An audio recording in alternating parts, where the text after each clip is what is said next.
Hello all, welcome to Indian Techies. Today we are going to see some example programs on one-dimensional array. The first program is sum of array elements. Means we will give some integer values into a array. Then we have to add all the values that we have given into that array and we have to display the total of all those array elements. Let us see how we are going to do. As usual, has include stdio.h. Next, void main. Next, here now what I am going to do is I am declaring a integer array of size 100. Now, if you are giving integer size of 100 array elements, always we will be in a dilemma that, sir, if we declare 100 values, is it compulsory to use 100 values for every input? No. The maximum value that you can use in the array is 100. You can decide how many values you can give input. That is 10 values or 15 values or 5 values or 11 values or 20 values. You can decide. For that purpose, out of this 100 values, how many values you want to give input? For that purpose, I am taking another variable called as n. As usual, array means we have to use for loop now. So for that we are using a variable called as I. Next, all these array values that you have given as a input, you have to add all of them. So we have to store that final result in another variable. For that I am taking a variable called as sum. Initially I am assigning it as 0, semicolon. Now your declaration is completed. So while you are declaring any variables for any program, you have to think these all things. Now let us see. Let us take the input. Now I am going to write printf enter number of values to take input. That is, you have already fixed the array size as 100. But out of 100, how many values you want to take it as an input? So for that purpose, I am writing scanf.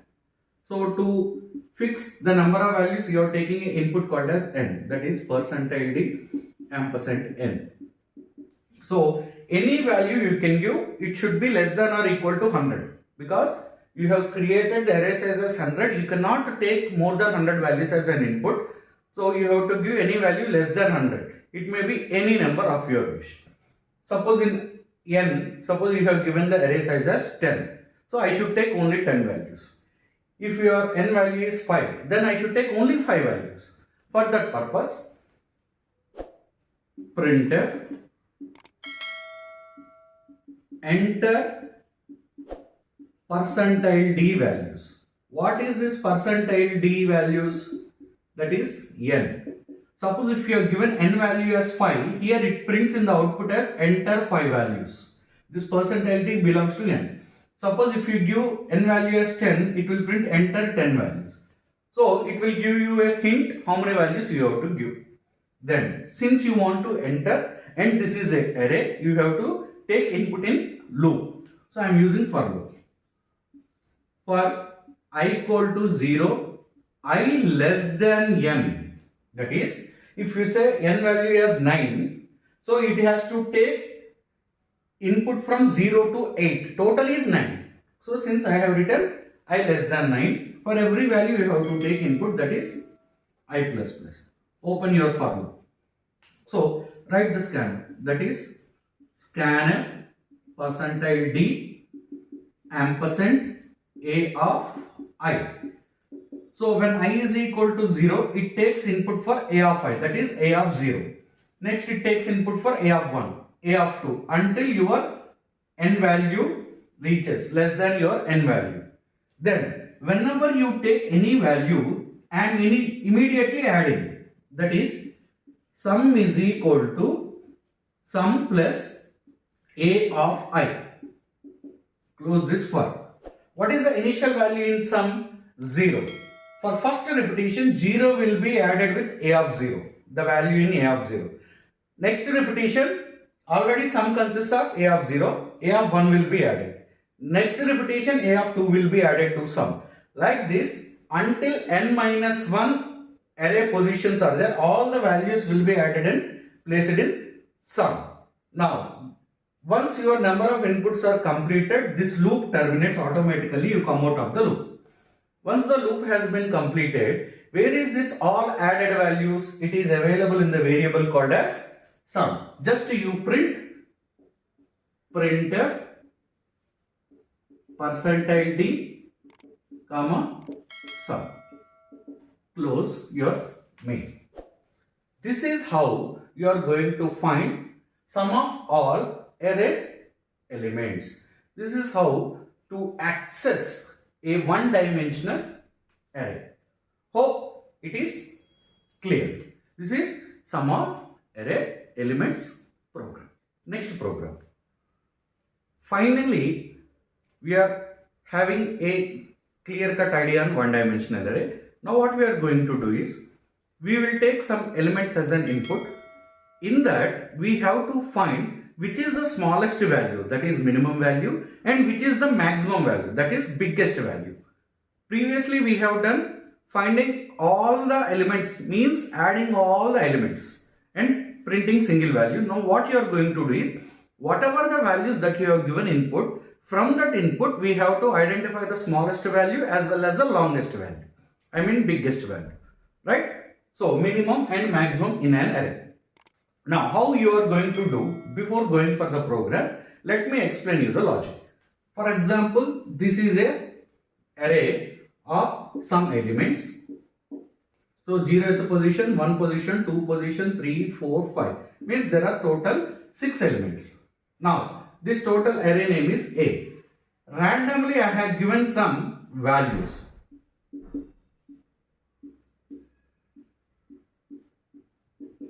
Now, first of all, if I want to find the smallest, how I have to do? If you understand finding the smallest, then finding the biggest will be same procedure. It will be easy for you to understand.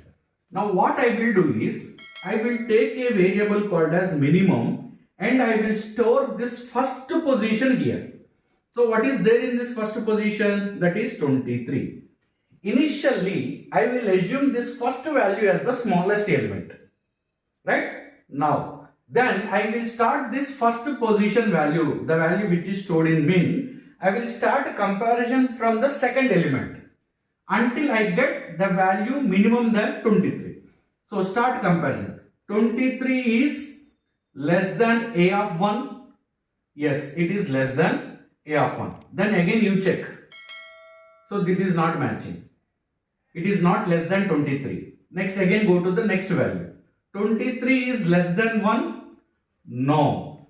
Now what I should do? Now 1 is minimum than the 23. So what I should do? I should remove 23 and I should place this 1 in the minimum. Now the minimum value is 1.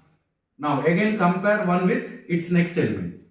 Whether 1 is less than 99? Yes. 1 is less than 35? Yes. 1 is less than 54? Yes. You reach to the end of the list. So there is no more minimum value than this 1 when you compare with all the elements of the array. Then the minimum value will be the value that is stored in the min variable. This is how to find minimum. In the same way, to find the maximum, instead of finding the smallest value, you will compare and check for the biggest value. Instead of min, you will store in another variable called as max. Right? First, again initially I will consider 23 as the max. Next, I will check greater value than the 23. Is 23 less than 51? Yes. So, the biggest value is not 23. Now I will keep 51. In max, I will keep 51. Next, I will compare 51 with 1. Is 1 greater than 51? No. Is 99 greater than 51? Yes. Now I will consider my maximum value as 99. Next, is 35 greater than 99? No. Is 54 greater than 99? No. So, you have reached to the end of the list. Then the biggest value in the total list is maximum. This is 99. This is how you perform comparison. Only one thing, just don't confuse. Only one thing is, first consider the first element in the array as the small or big, what you are going to find. If you are going to find small, consider first element as the smallest element and compare with all other elements until you reach to the end of the list. Whenever you get any other small value than this first element, make that one as smallest. Again compare until you reach to the end of the list, the smallest value will be in this. In the same process, you have to find the biggest value and keep it in max. This is how you have to perform the logic for finding minimum and maximum in an array. Now, we will see a program to find the minimum and maximum in an array. Let's start the program. As usual, hash include stdio.h. Next, void main. Next, I am declaring integer array of size 100. Okay, to store the minimum value, I am taking a variable called as min. To store maximum, I am taking a variable called as max. For loop, I am taking I. If any other value is required, we can declare. Next, out of 100, every time I need not enter 100 values. Out of 100, how many values I want to take for that variable? I am taking a variable called as n. So my declaration is done. Now, first of all, out of 100, how many values you want to take? Printf enter number of elements. So, out of 100, how many you want? You will give, a user will give the input. That is %d %n. How many values you want to give? Out of 100, you can select that many values as your input. So, you have given n value now. So, enter, you have to enter that many values. That is printf enter %d values. Who is this %d? N. So, you start taking input. That is, for I is equal to 0, I less than n, I plus plus, you are taking input. That is, scanf %d ampersand a of I. This is how you are taking input. Now, what is your first criteria? You have to find the minimum value. If you want to find the minimum value, what I said, you have to assume the first value as the minimum, then start a comparison with the remaining element. So, initially, I am assuming a of 0, the first value, as minimum. So, I am assigning a of 0 as minimum initially. So, first value has been already stored in minimum. Then, you have to start a comparison from second value onwards. So, you will start your loop, that is, for I is equal to 1 onwards. You will not start your loop from I is equal to 0, because I is equal to 0 means first value is already in min. So you should start comparison from second value. Second value means a of 1 until last value na I less than n, I plus plus. Now what you have to check? You have to check whether that next value is less than this min. So condition is, if your a of I is equal to, or you have to check less than, not same, less than your min. Min means which is already stored in a of 0. If the next value is less than this minimum value, then what you have to do? You have to make that next value as the minimum. That is, min is equal to a of I. So, if a of 1 is less than minimum, then you are making a of 1 as minimum. Suppose if a of 2 is less than minimum, you will make a of 2 as minimum. This process continues until you reach to the end of the list. So, once the loop is completed, the smallest value will be in min, we can print it. That is, printf minimum is equal to %d. Where is it stored? It is stored in the variable called as min. So finding the minimum value is completed. Write the same for loop again, but for finding maximum. Again, if you want to find maximum value, what you have to do, you have to consider the first value as maximum now. Assume, that is, initially I am assuming maximum value as first variable. So repeating the same loop, that is, for I equal to 1 onwards, because we start comparison from second element. I less than n, I plus plus. So the condition is now bigger now. If a of I, since smaller you are checking less than. Now I have to find bigger. If a of I is greater than max, then I am storing that value in the max. If second value is greater than the value that is stored in max, I am making this second value as max. If third value is greater, max becomes third value. Like this until you reach to the end of the value, end of the array, the biggest value will be stored in max. So once you come out of the loop, printf maximum is equal to percentile d. Who is this percentile d? The value that is stored in max.